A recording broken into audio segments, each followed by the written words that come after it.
School है, बाद में भाई फिर बाद में यात्रा मिल कहाँ है? अरे यात्रा मिल कहाँ है?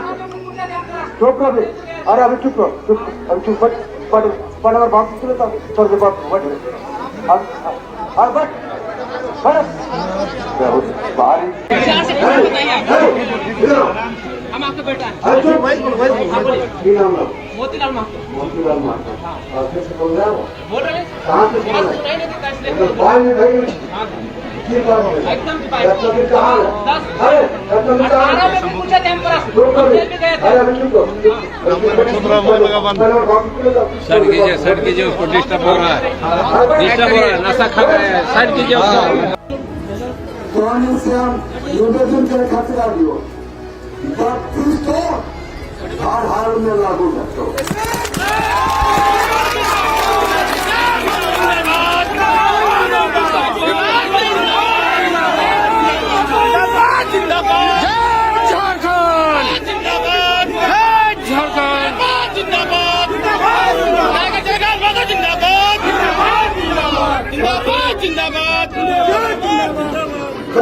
ताकत न है जो 32 बनने खातिर बोल गए।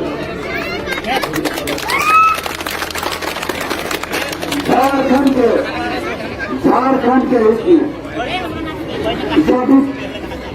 आज हमने अपने शिक्षा मंत्री जगन्नाथ महतो हमारे जो स्कूल है अमरा स्कूल उसमें उद्घाटन करने आए थे, तो उनसे हमने एक सवाल पूछा कि भाषा आपने किस आधार पर डाला और 1932 का खतियान जो है, खतियान आधारित हमारी जो स्थानीय बनेगी वो कब तक लागू होगी। उस भाषा को जब हमने पूछा तो हमारे साथ हम पूछने के लिए जब बुलाए तो हमने पूछा कि कब तक लागू होगा, तो उसके जो सिपाही जो अंगरक्षक थे उन्होंने हमें वहाँ से धक्का मुक्की करके हमें बाहर कर दिया।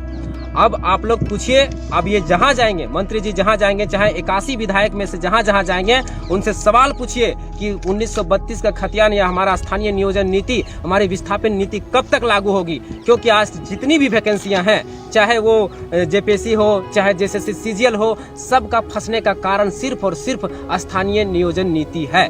और स्थानीय नियोजन नीति जो है वो खतियान आधारित बनना चाहिए, उसी की मांग हम लोग कर रहे हैं। आप बिहार में देख लीजिए, वहाँ पर खतियान आधारित स्थानीय बनता है, मध्य प्रदेश में देख लीजिए खतियान आधारित स्थानीय बनता है, छत्तीसगढ़ में देख लीजिए खतियान आधारित स्थानीय बनता है। तो हमारे यहाँ क्यों नहीं? हमारे यहाँ बाबा जी का ढाबा क्यों बना हुआ है? हमने शुरुआत कर दिया है। आप भी अपने प्रतिनिधि से, जो आपके विधायक है जिस क्षेत्र का, जहाँ भी जाते हैं उद्घाटन करने या जहाँ भी मिलते हैं, उनसे एक प्रश्न पूछिए कि खतियान कब, और भाषा जो हमारा 9 था वही 9 भाषा सुरक्षित रहना चाहिए, और हमारी जो विस्थापन नीति है, उद्योग नीति है, ये बननी चाहिए। जगन्नाथ महतो को संदेश यही देना चाहते हैं कि आप हमारे आदर्श थे, हम आपको वोट दिए थे, हम आपका वोटर हैं, हम आपके कॉलेज से पढ़ के निकले हैं, आप ही से प्रश्न कर रहे हैं कि हमारा भविष्य जो है आपके हाथों में है। अगर आपने ये नीति लागू नहीं किया तो आज हमारे 15 साल से आप हमारे आदर्श थे। आप जैसे भीष्म पितामह अंतिम क्षणों में कौरवों का साथ देके अपना सारा मतलब आदर्शवादी जो व्यक्तित्व था वो खो दिए थे, उसी तरह आप भी खो देंगे। ये आपको पूरा समाज, पूरा डुमरी विधानसभा क्षेत्र में आप नहीं करेगी। आप इस चीज़ को लागू कीजिए, क्योंकि इसी से इसका पूरा झारखंड के सभी बच्चों का भविष्य सुधरेगा जब स्थानीय नियोजन नीति यहाँ लागू होगा। नहीं तो सभी बच्चे यहाँ आज बेरोजगार रहेंगे। आज जितनी भी वैकेंसियाँ फंसी हुई है सिर्फ स्थानीय नियोजन नीति के कारण फंसी हुई है। यहाँ के 60% युवा जो है बेरोजगार हैं। हम खुद 7 साल से इंतजार कर रहे हैं, एग्जाम दे रहे हैं, लेकिन एग्जाम होता है, हाईकोर्ट में फंस जाता है, सिर्फ स्थानीय नियोजन नीति ना बनने के कारण। खबरों से जुड़े रहने के लिए हमारे चैनल झारखंड न्यूज को सब्सक्राइब कर ले, और कोई खबर है अगर आपके पास तो पहुंचाए हम तक, हम पहुंचाएंगे सरकार तक।